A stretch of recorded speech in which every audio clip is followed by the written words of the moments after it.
All right, so we're moving locations. Well, it's certainly the prettiest road I've ever been on. This is the good part.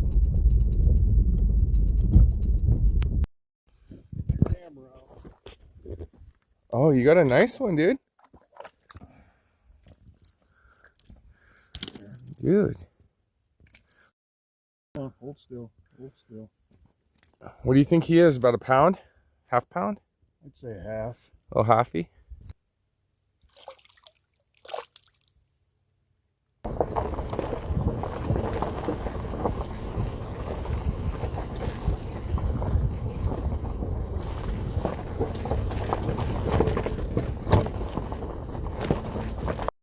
Be free, dude. He's gone. John got the biggest bass, probably a good half-pound smallmouth, pretty decent. And then I got the biggest trout, probably about, I don't know, 9-10 inches.